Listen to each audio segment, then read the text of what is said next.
On est à combien de temps là? On est à 35. Ok. Moi, vu qu'on parle de lieu, t'en as pensé quoi du coup de la fin du lot? J'en ai pensé quoi de la fin du lot? Alors j'ai pas vu la vidéo où ils en parlaient, j'ai juste vu quelques extraits, donc j'ai pas eu leurs explications et tout ça. De ce que j'ai compris dans les extraits, donc c'est très, j'ai pas tout le contexte, mais en gros là ils étaient sur la fin du bail 3-6-9, Exactement. sur leur bail de 3. Et ils ont pas renouvelé. Ils ont pas renouvelé parce que tout le monde n'est pas au lot régulièrement. Ouais. Et je pense qu'en vrai c'est pas un modèle. Avec le recul, je suis pas dedans à 100% non plus, mais tu vois, je vois ce qui s'est passé à la Redbox et je vois ce qui s'est passé donc là au lot. Je pense que c'est cool au démarrage parce que du coup ça met un gros pump d'activité, c'est genre ultra stylé, t'as plein de créateurs qui se mettent au même endroit, donc ça profite à des plus petits, les gros, il y a une synergie, donc des communautés qui se rejoignent. Et je pense que ça aide bien, mais en fait la réalité c'est que je pense que les gens sont pas vraiment tout le temps là, et c'est un peu ce que eux expliquent, et du coup bah t'as un peu un local avec tout le monde et on sait ce que c'est la galère de gérer un local et nous on va encore plus le voir là bientôt. Si t'as personne qui pilote le local, contrairement à ce que fait la Maison Grise ou Webedia, ben je pense que c'est pas bon. Je pense que c'est en fait ça vivote. Quand tu dis piloter le local, c'est dire quoi? Bah quelqu'un qui dirige le truc quoi. Quelqu'un qui amène des deals à tout le monde, quelqu'un qui là je pense de ce que encore une fois d'avis extérieur, il faut en discuter avec eux si on a l'occasion de les rencontrer et tout. Mais tu vois, Maison Grise, de ce que nous avait dit Pierre Cross, donc c'est le cas en fait, hein. C'est par exemple Fred qui va négocier des deals avec Pierre et ensuite il va peut-être dispatcher des deals donc pour sa chaîne, pour la chaîne Maison Grise, pour Lucas, pour les autres créateurs et tout. Et donc t'as quelqu'un qui... Mais tu penses que c'est pas le cas? Moi je pense qu'un Joyka et Mastu, quand ils avaient une sponsor InnoShield... Je pense qu'ils ont chacun leurs équipes. De ce que moi j'avais compris un peu dans les quelques vidéos et tout, après c'est pareil, je suis pas le plus assidu de tout ça et j'ai pas vu de la dernière vidéo. Mais je pense qu'ils font croquer, je pense. Mais par exemple un Raska, un Théodore et tout, tu vois par exemple ils étaient pas tous, je crois pas qu'ils étaient, je pense oui je vois ce que tu veux dire dans le faire croquer, mais il y a personne qui va, par exemple il y a personne qui va te prendre des sponsors que pour toi. Non. Un Mastu par exemple, oui, il faisait peut-être croquer quelqu'un, bah tiens, si vous voulez, on peut faire une vidéo, le double concept avec Joyka, et du coup, bon bah forcément, il y a un ticket pour lui, un ticket pour nous, pour moi, mais ça, c'est un truc quand toi t'as croqué. Il y a personne qui prenait un truc de ah bah tiens, en fait, sauf s'il peut pas le gérer ou des choses comme ça, mais il y a personne qui passe son temps, je pense, à chercher un deal pour lui. Non, mais du coup, c'est... En fait, c'est trop d'indépendance dans un collectif. Tu vois ce que je veux dire? Ouais. Alors que Webedia, bah en fait, ils te disent, nous, on amène ça sur la table, toi, t'as ça à faire. Maison Grise, c'est un peu la même chose. Nous, on amène ça sur la table. Toi, t'as ça à faire. Tu vois, les monteurs, ils nous disaient, les monteurs, ils font pour tout le monde. Ils font tourner les trucs des montages. T'as toutes les équipes... T'as un peu des off-site Maison Grise, ok, on emmène tout le monde à tel endroit, on les fait jouer, on les fait participer dans la Maison Grise, dans nos vidéos. Je sais pas, il y a un espèce de truc un peu plus piloté. Tu rejoins ouais, comme une entreprise en fait. Tu rejoins un truc quoi. De ce que, après voilà, pincette, hein, parce que je suis pas dans tous les dans le truc. Ça se trouve, en vrai, bah si, en fait, il y a quelqu'un qui faisait les deals pour tout le monde. Mais de ce que moi je vois. Il y avait un truc de tout le monde en indépendance. Là, tu vois, Théodore Carré YouTube, je sais pas si t'as vu sa vidéo. Non. Franchement, ultra lourd d'ailleurs. Vraiment bête de clip, bête de réel et tout. Vraiment très stylé. C'est marrant, ça m'a fait penser un peu ce qu'on fait avec certains éléments du documentaire. Parce qu'il y a des mini-interviews de lui, de Mastu, de Joyka. Et donc très stylé. Et pourquoi il arrête du coup? Bah parce que de ce que j'ai compris, alors après il a pas tout à fait disclose de ce qu'il fera après. Il a dit qu'il arrêtait pas YouTube à 100%, mais il y a un peu des rumeurs que ce soit sur la musique. Et du coup on sait pas vraiment ce qu'il fera sur YouTube, mais tu comprends qu'il y a un nouvel arc. Donc de ce que je comprends, je pense à la musique. Maintenant à quoi ça va ressembler concrètement vis-à-vis de YouTube. Il y aura peut-être des clips et tout, ok, mais est-ce qu'il y a du contenu autour de la musique? Why not, tu vois, je sais pas. Et du coup, je te disais quoi? Bah tu vois déjà, donc, par exemple là, tu vois, t'as un Théodore, il le dit clairement, lui Angers, ça lui convenait plus. Donc déjà, il livre Angers. Donc déjà, t'as on va dire un pilier d'un gars qui paye un bout du loyer qui s'en va. Bah c'est plus galère pour tout le monde. Donc je sais pas, je suis moins... Je sais pas ce que t'en penses toi de la fin du lot dessus. Moi je pense que c'est un Angers qui a fait qui a kill le tout. Je pense que t'aurais la même à Paris, ils l'ont regardé, tu vois. Ah, c'est pas le même prix, mon ref. Je capte. Mais je pense que t'as Bah, après, tu peux avoir un local où tu peux dispatcher, avoir les mêmes studios à Paname, parce que bon, ils auraient pas eu tout cet espace qu'ils auraient pu avoir à Angers. Bah, peut-être maintenant. Mais pas quand ils sont arrivés. À l'époque, non. Mais maintenant, je me dis, t'as un lot parisien. Pourquoi ils l'ont pas fait? pourquoi ils l'ont pas fait. Parce que là, en vrai, Parce ils auraient pu déménager. Ouais, mais ils sortent de l'expérience, entre guillemets, de ce qu'ils viennent de vivre. Ils sont en mode, ouais. Après, ils disent dans la vidéo que ça s'est mal passé. Ils disent que pour eux, c'est vraiment. Ouais, c'est. Les tournages, ils sont à Paris, donc nous, on est tout en Paris, on n'a jamais à Angers. Ok. Du coup, il n'y avait pas de sens. Et du coup, ils font quoi? Par exemple, Mastu, Joyka, ils bougent à Paris? Il n'y a pas de suite à ce qu'ils disent. Après, j'ai vu que la vidéo, moi, qui était partagée sur la chaîne de Joyka quand ils sont au bowling. Tu sais, ils en parlent qu'à la fin, quoi. Ils en parlent 5 minutes à la fin. Il y a une autre vidéo? J'ai vu une scène avec Mastu dans un autre décor. Ah bah c'est peut-être la vidéo de Théodore. Peut-être. Ils sont dans une bibliothèque à Paris. Ah non, je crois que tout est tourné dans le lot. Non, bah non, alors. Je crois. Faudrait, je pourrais dire une Non, bêtise, mais c'est tout est j'ai vu tourné des dans le lot. extraits sur TikTok et Twitter de Mastu qui parle, mais il y a une bibliothèque derrière. Ah oui, c'est pas la bibliothèque du lot. Je Non, pense bon, pas. après, je sais pas. Ils disent qu'ils sont. Joyka, il dit on tourne à Paris. Là, on tourne à Paris, par exemple. Ok. Et il le dit dans la vidéo. Et en fait, dans ce qu'il disait dans la fin de l'épisode là, avec le bowling, c'est en mode. Ouais, en fait, c'est juste la fin d'un local, quoi. C'est la fin d'un local. Ouais. Nous, on tournait énormément à Paris. Ça faisait plus de sens Là d'avoir où tu vois, je challenge le truc, c'est dans ma réflexion là, tu vois, ça me fait penser, bah du coup, tu as dit le local, donc avec le bouseux et tout. Je me demande comment il fonctionne. Parce que pour le coup, je suis quand même moins les contenus de tout le monde là-bas. Je suis un peu quelques contenus de Bouzy, mais je suis pas assez pour pouvoir dire vraiment comment ça se passe et tout ça. Donc je me demande comment eux ils gèrent. Mais j'ai un peu l'impression que c'est le bouseux qui carry le truc. Il est où, dans quelle ville, le bouseux? C'est pas à Rennes? Je crois que c'est à Rennes, non? Ok, je sais pas. Il me semble. Mais tu vois ce que c'est le local et tout? J'ai pas vu le local. Ok. Bon, en gros, c'est pareil, groupement de créateurs. T'avais les inachevés à un moment. Maintenant, je crois qu'il y a qu'un seul des deux frérots. Après, t'as des. Je sais plus qui y a d'autres exactement dedans. Je sais que c'est des gens que je connais moins. Certains qui font du stream et tout. J'avoue, moi, je suis moins dedans. Et enfin, bref, t'as quelques créateurs. Mais je pense que c'est Bouzy, le bouseux, qui carry tout le truc. Je pense que c'est un peu. Ça s'apparente plus à la maison grise, tu vois. Peut-être, mais je suis pas sûr que les deals et tout soient communs non plus. Je sais pas. C'est flou un peu le fonctionnement de tout ça. Ouais, parce qu'on a eu le fonctionnement de la maison grise, Ouais, de ouf. mais on n'a pas eu chaque bloc a été différent, tu vois. Mais je pense que pour l'autre, la fin aurait pu être différente si j'étais à Paname, tu vois. Je pense qu'en fait, c'est un facteur de. Oui, mais je suis d'accord. Mais dans ce cas, facile à dire dans le sens où les loyers c'est le triple, tu vois. On le voit bien ici, en fait. Évidemment, on le voit bien. Pierre, tu vois, ça a été un long taf. Avant, c'était une petite maison, une petite maisonnette et tout. Challengeant, tu vois, d'être dans le jardin et tout, les petits locaux, même il y en a certains qui expliquaient. Ça leur expliquaient. coûtait le lot, parce que je pense que le lot, il avait quand même un bon prix. Hein. Oui, mais du coup, en fait, pour des espaces énormes. Ouais, mais je pense que tu réduis, tu gardes que les studios, tu peux te retrouver avec un espace ici à Paname que eux peuvent financer. En tout cas, avec les créateurs qui mettent dedans. Tu vois.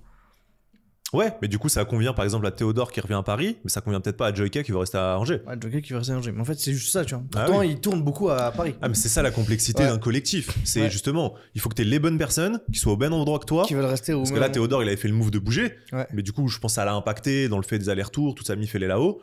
Bah oui, si tout le monde est déjà de base natif à Paris, c'est plus simple.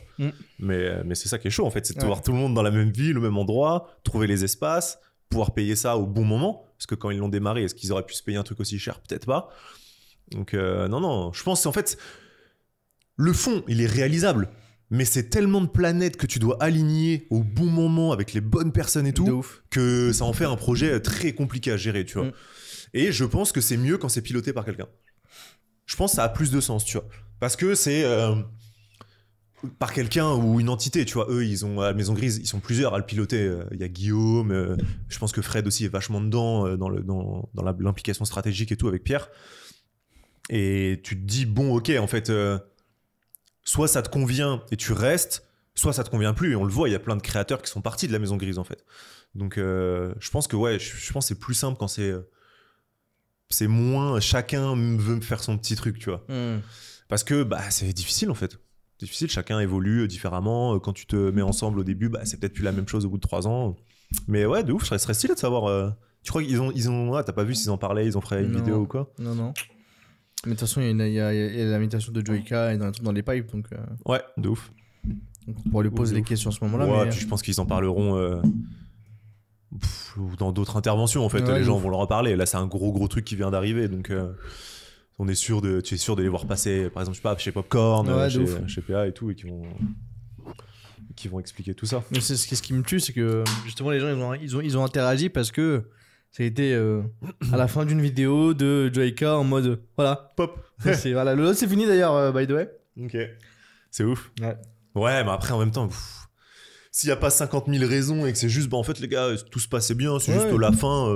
On n'a pas voulu renouveler le bail, en fait c'est ça la raison. Voilà, c'est ça. Le bail est arrivé, on a checké, on se dit bon qui veut rester, bon bah ok d'accord. Mais ça veut dire que ça apportait plus assez à chacun non plus.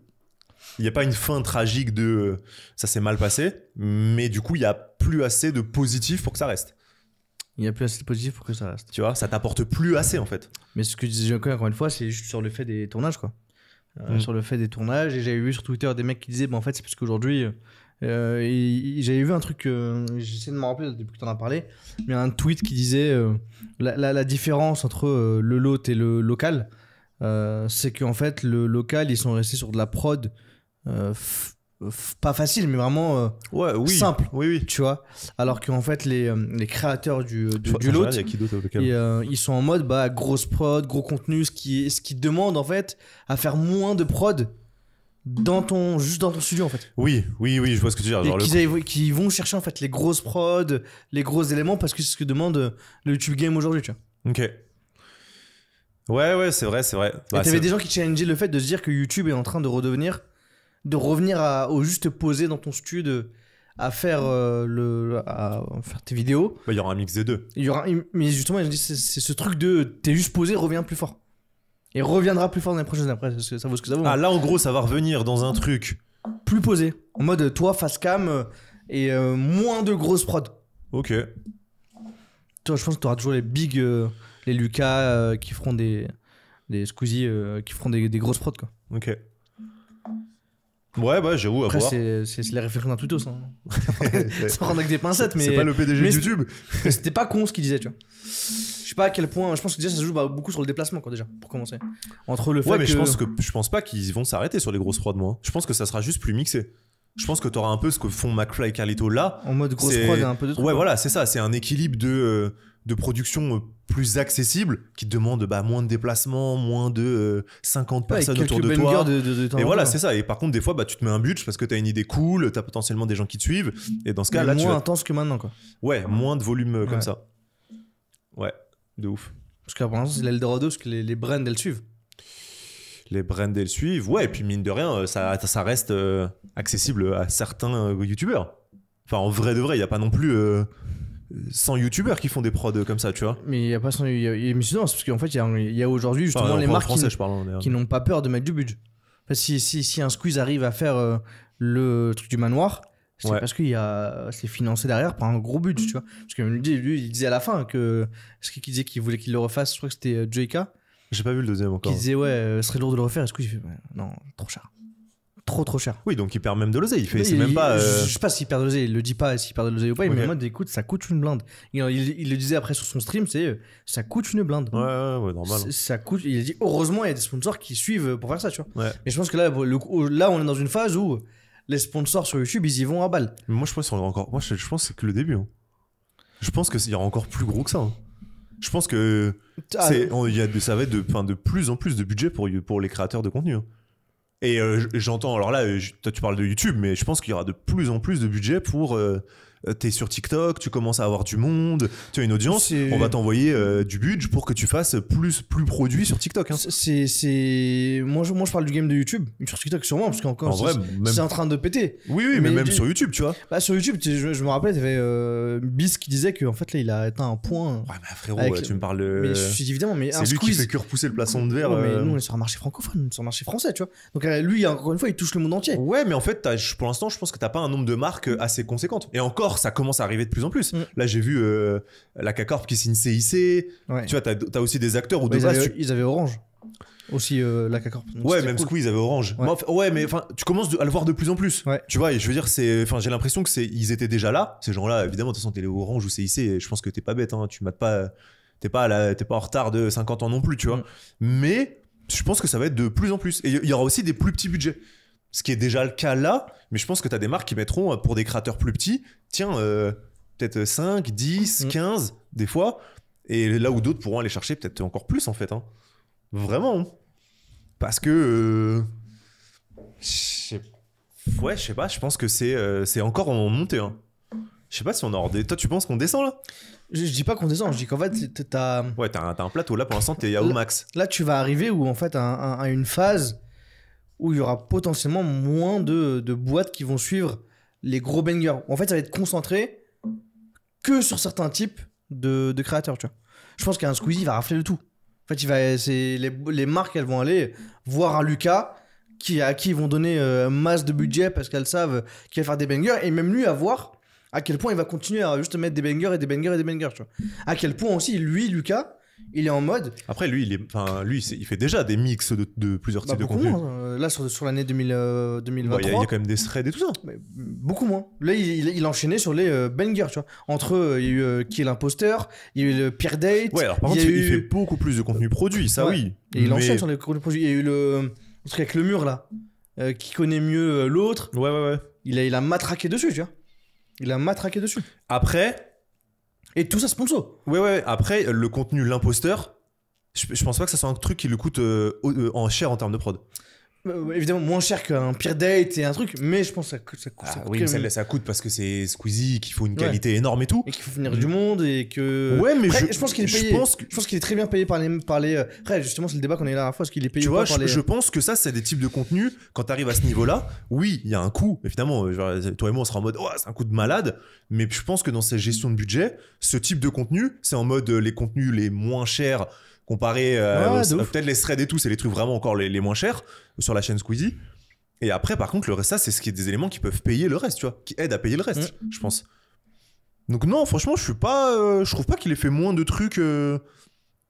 Bah, il a été focus plus sur des bangers en 2023, Squeezie. T'es vraiment à se dire, ok, qu'est-ce que... Non, c'est juste, il y a eu plus de bangers, mais il y a quand même des threads et tout, gros. Hein. Non, mais il sort des threads et je le regarde, ces threads. Mais sur sa stratégie, c'était en mode, ok, j'envoie du bang, à voir ce qu'il fait pour 2024. Est-ce qu'il va renvoyer du bang ou pas? Ou est-ce qu'il va... En fait, je me demande à quel point aussi les marques... Bah déjà, t'as son docu qui arrive là. Hein. Et son docu, ouais. Ça commence bien, son banger. Il y a son docu, ouais. Avec Théodore Bonnet. Après, ça a été une année aussi, il y avait le GP. Il y a aussi pour ça aussi, il y a eu pas mal de nouveaux formats, tu vois. Mais en vrai, je pense que non. En fait, quand t'arrives à un niveau comme ça, je suis pas sûr que tu t'arrêtes, gros. Tu vois. Après, potentiellement, il va arriver dans une phase où il va lever le pied, comme ce qu'on fait au McFly et Carlito. Oui, mais en fait, je pense que c'est cycle. Je pense que c'est des bails où en fait là il est à fond là-dedans et à voir. En fait moi je me dis juste sur les brands, c'est sûr que de toute façon le king de YouTube qui est Lucas, qui est Squeezie évidemment, qui va continuer à avoir des marques qui vont le suivre, qui vont l'aider, qui vont le pousser, tu vois. Mais je pense qu'il y aura moins de YouTubeurs qui vont se lancer sur les gros bangers à la Squeeze, tu vois. Genre par exemple du coup on va dire des créateurs plus petits en termes de nombre d'abonnés, de Mastu, JK et tout, tu penses qu'ils vont moins faire de gros contenus? Je pense que des JK et Mastu en tout cas, sur 2024 feront moins iront moins chercher les gros bangers. Ils iront chercher vraiment... Par exemple ces formats ah ouais, je suis pas d'accord, tu vois. Moi je pense qu'ils vont chercher moins de bangers. Okay. Je pense que là 2024 ils vont arriver plus, on verra beaucoup plus de JK en face cam. Je suis pas du tout d'accord. Ouais. Parce que tu vois des inox et tout, il y a plein, tout le monde est en mode mais parce que là encore les brands elles arrosent. Mais en fait combien de temps ça va durer la partie arrosage? Bah, je pense que ça s'arrêtera pas. Je pense qu'il y aura un moment donné où ça sera, où elles vont... C'est eux en fait maintenant. Ça va être focus sur certains créateurs juste, tu vois. En fait, t'as un pool de quelques créateurs qui vont rafler en fait tout le cash qu'il y a autour pour aller faire ces gros bangers de production, tu vois. Et que la plupart des autres créateurs seront vraiment à tabasser. Oui, mais qui dans ce cas? Dans ce cas, c'est déjà un peu le cas là. Dans ce cas, maintenant, là, t'as que 10 000 abonnés, c'est plus dur de choper une marque. Ouais, déjà, ça n'a pas d'évolution. Pour moi, je vois pas une évolution. Mais tu vois, là, un Joyka, il en a fait pas mal des vidéos cette année, l'année dernière, en mode grosse prod. Ouais. Je pense que moi, un Joyka, par exemple, en 2004, il réduit. Il sera plus à même de refaire des face cam comme il faisait avant, posé dans le stud, à faire juste ce genre de contenu, tu vois. Il va continuer à en faire, mais moins qu'avant. Je pense qu'il y aura Pourquoi? Parce qu'en fait, c'est grosse prod, grosse thune, et potentiellement, lui, sur la partie, à voir en fait quel type de sponsor il réussit à choper, et à quel point il l'accompagne sur les différents sponsoring. Parce que tu prends un exemple de NordVPN, qui sont en train d'arroser tout le monde. Est-ce que tu penses qu'un NordVPN, dans 1-2 ans, il continuera à arroser autant le YouTube Game comme ils le font aujourd'hui? Bah alors, potentiellement, oui, ils continueront d'arroser, mais c'est surtout, il y aura d'autres acteurs que NordVPN. Ce qui a déjà été le cas. Il y a plein de concurrents de NordVPN qui ont commencé à arroser parce qu'ils ont vu Cyberghost, NordVPN le faire ouais. et qui se disent bah attends, let's go. Et des fois ils ont moins de budget donc ils vont taper sur des créateurs plus petits, mais ce qui fait que ça amène aussi du cash dedans. En fait, je pense que moi je suis pas sûr. En fait, déjà il y a certains créateurs réduiront la voilure, ça c'est sûr, mais je pense que c'est plus un choix stratégique et un choix de vie. Tu vois, je pense au cas McFly et Carlito, eux ils expliquent que c'était trop. En fait, je pense parce que ils ont eu un moment où il y a eu tellement d'années de taf un peu galère et tout que là ça a payé. Donc là ils ont envie de profiter, ils ont la chance d'être chez Webedia, plein de trucs et tout. Donc t'as envie de toujours plus jusqu'au moment où en fait plus t'arrives plus à le tenir. Donc là ils reviennent dans un truc plus soft pour eux, mais t'acceptes l'impact sur des chiffres, l'impact sur des trucs. Mais en fait, je pense que si t'es dans une phase de croissance où tu veux faire plus, tu continueras. Ça va être juste des équilibres de vie. Genre, tu me dis dans 3 ans ou 4 ans, Squeeze, il est ralenti parce qu'il est papa et tout, je serai en mode ouais, ok, je capte. Tu vois, parce que en fait, là, il est plus dans un truc où je suis tout seul, bon, même s'il est avec sa copine et tout, tu vois, mais dans un truc où là, j'ai des enfants, là, j'ai peut-être d'autres projets, mais je suis pas sûr que. J'ai l'impression. Et je pense que t'auras même des plus petits créateurs. En fait, de toute façon, déjà, on le voit. Tu peux faire de meilleurs prods de moins en moins cher. Maintenant, tout le matériel, tout ça, c'est pas que ça se banalise, mais tu vois, maintenant, tout le monde peut acheter du bon matos, le prix du matériel réduit. Maintenant, même les téléphones, franchement, font des qualités de malade. Alors, tu feras pas des concepts, j'ai pas un concept de ouf en tête. Tu feras pas un GP avec un iPhone, entre guillemets, mais tu pourras commencer à produire des trucs plus stylés qu'avant, je pense. Là où avant YouTube, t'avais pas le choix d'être dans ta chambre et tout parce qu'en fait, il y avait pas forcément de business model autour, tu vois. Et je pense que là, on est encore en montée. Hein. Moi, j'ai l'impression que vraiment les créateurs de contenu, du moins sur YouTube, recherchent à se mettre en plus posé, tu vois. En mode moins de grosses prod. Je lève le pied sur les grosses prod parce que tu les vois même de plus en plus aller sur du Twitch, tu vois. Où ils font vraiment on se cale, on discute, on game quelques fois un peu. Ouais, mais parce que ça répond à une autre demande. En fait, ils vont chercher cette partie plus posée, plus discuter avec les gens, plus je me mets calme. Mais je trouve pas que ça soit je trouve pas que ça desserve autre chose. Je trouve que c'est du plus. Je dis pas que c'est dire, c'est tu vois, un Squeeze, par exemple, il s'est beaucoup mis au stream et tout. Au stream, ouais. Mais pourtant, t'as pas l'impression qu'il est sorti moins de vidéos banger. Il a pas sorti moins de vidéos banger. Tu vois, mais je pense que du coup, les youtubeurs qui sont dans le game vont tendre à se dire, ok, j'ai mes quelques grosses prods, mais 90% de mes vidéos, ça va être vraiment posé, retour à la base, retour à ce que je fais. Et j'ai hâte de voir ce qui va se faire sur 2024, tu vois. Ok. Ouais, mais je pense qu'ils vont réduire la vitesse sur les grosses prods. Je pense que t'en as qui. Je pense que celui qui va continuer le plus, ça va être un Squeeze. Parce qu'évidemment. Pas forcément un Mixem, c'est pareil. Un Mixem, il fait pas de gros budget. Bah, quand même, abuse pas. Ils font quand même des gros trucs. Ah, les trucs où il fait avec, par exemple, avec Étienne ou des choses comme ça. Il a fait quoi avec Étienne ? Bah, par exemple, les petites voitures. Le truc on achète les plus petites voitures, on achète. Je pense que t'as quand même des prods, des belles prods, tu vois. Même par exemple quand ils vont dans, je sais pas, sur le yacht, sur des choses comme ça. Frérot, je pense, encore une fois, je pense que c'est des beaux projets aussi, tu vois. Après, toi, tu mates moins. Ouais. Mais non, je pense que si, après, je pense qu'il y a un coup dans tout ça quand même. Les vidéos que je mate moi d'un MXM, c'est en vrai, c'est les plus simples. Tu vois, moi, en tant que consommateur, par exemple. Ça, c'est différent, c'est toi qui consommes. En tant que consommateur, lui, tu vois, je me tape sur un MXM, je regarde les vidéos, c'est des conneries, mais on déballe les cartons abandonnés. Ouais, mais en fait, c'est là où je rejoins. En fait, je pense que les youtubeurs vont. Et de toute façon, je pense que c'est un modèle économique. C'est des vidéos face cam, on React, les pires produits Amazon. Ça coûte moins cher à produire. C'est une vidéo qui fait quand même du chiffre. Potentiellement, tu peux mettre une marque dessus qui paiera peut-être moins cher. Mais en fait, ça te fait de la trésorerie pour que la vidéo d'après, tu vas mettre 50K ou 100K dans de la prod. Et en fait, ça existe. Moi, je pense que ça va plus se digérer sur ça. En gros, je pense qu'il y aura beaucoup plus beaucoup moins de grosses prod. Il y en aura toujours quelques-unes par an. Ouais, mais je pense qu'ils tableront plus sur la partie. Je sais pas, parce que même en termes d'expérience, là je te parle en termes d'expérience viewer. Tu vois, vraiment sur les vidéos, si on prend le cas de AMXM, tu regardes moi mon YouTube, à chaque fois que je regarde des vidéos de AMXM, c'est les YouTube où il les épaules, tu vois. Où ils sont justement les pires objets d'Amazon, où ils ont la partie. Mais ça, c'est toi, tu vois. En fait, par exemple, là, on va regarder en termes de chiffres, parce que ça, c'est toi ton cas d'usage. Ouais. Déjà, tu m'as dit la dernière fois, tu vois, tu matais pas avec Didine ce truc-là. Donc déjà, t'as des temps de moins où tu mates, alors que Squeezie, potentiellement, vous allez le mater ensemble. Tu vois, je regarde sur des trucs. et tu vois, je vais prendre une de ces dernières grosses prods, cache-cache de l'extrême là dans le stade et tout. Là, je pense que tout de suite en termes de, je sais pas si tu l'as vu ce truc-là, cache-cache de l'extrême dans le stade. Là. Non. Enfin, voilà, franchement, ça c'est une prod de malade, tu vois. Il y a je ne sais combien de caméras dans un stade, ils prévoient des trucs pour justement pouvoir se cacher et tout. 4 millions de vues quasiment, tu vois. Le truc, j'ai acheté la plus petite voiture au monde, 4 millions de vues. Tribunal, ça a moins bien fonctionné, 2,1. Tribunal, pareil, grosse prod. J'ai pas vu les tribunaux. Ah ouais? Non. Ah bah tu mates pas mixé, frère. Tu mates pas mixé. Je peux pas d'être. Ouais, mais tu vois, franchement, ils matent ces contenus-là. Parce que j'avais regardé les contenus yacht, j'avais regardé les contenus. C'est lourd. Où il part sur des endroits.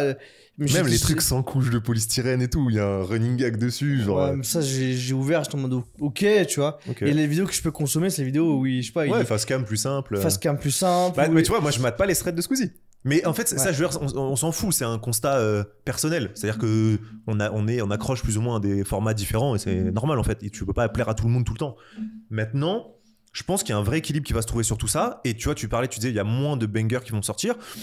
Franchement, je pense pas. Je pense que ça dépendra vraiment du rythme de chaque créateur. Et je pense que tu as aussi de plus en plus de plein de petits créateurs qui se diront, tu vois, je pense à La Boiserie, bah vas-y, de commencer à remettre. Là, il commence à monter, donc il peut aussi commencer à mettre plus de cash dans des prods.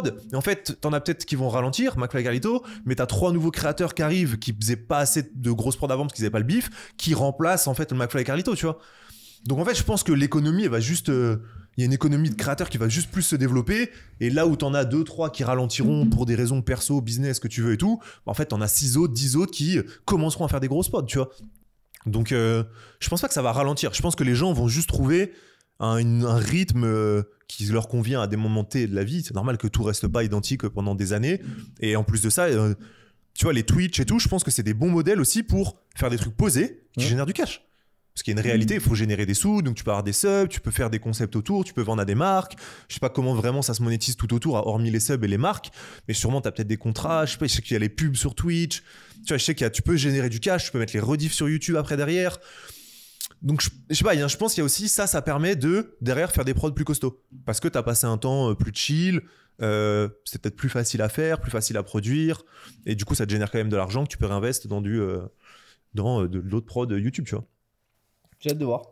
Ouais, de ouf. J'ai hâte de voir. J'ai hâte de voir les nouvelles brands qui vont suivre aussi. Bah là, il y en a une assez récente en vrai, bon, qu'on voit depuis quelques semaines, quelques mois maintenant, mais que tu as utilisé, que tu as acheté. Tu parles de quoi? Ta gourde. Ah, Europe. Ça fait un moment qu'ils tabassent. Ça fait moins longtemps que NordVPN. Ça fait moins longtemps que NordVPN. Alors oui, c'est un moment, mais bon, ça fonctionne. Ouais, ça fonctionne. Mais je sais pas s'ils continuent le rap, faudrait vérifier. Bah, ils ont fait avec après, moi, cette date, je sais pas, je crois qu'elle était un peu en décalé, la vidéo que j'ai matée d'Inox, mais. Je crois qu'il y en a une de Amixem, une dernière avec du rap, je sais plus c'est laquelle. Ok. Parce que là, moi, une des dernières que j'avais matée avec Inox, là, c'est qu'on était avec Nico Mathieu, Gervin, et je crois qu'il y avait Europe dedans. Ok. Donc, bon, après, la vidéo, elle a peut-être 1 ou 2 mois, c'est possible. Ah, ok. Mais. Bon, ouais, je pense qu'ils continuent peut-être moins partout. Peut-être qu'ils sont sur des plus petits créateurs aussi qu'on consomme pas encore. Hein. Ouais, sûrement.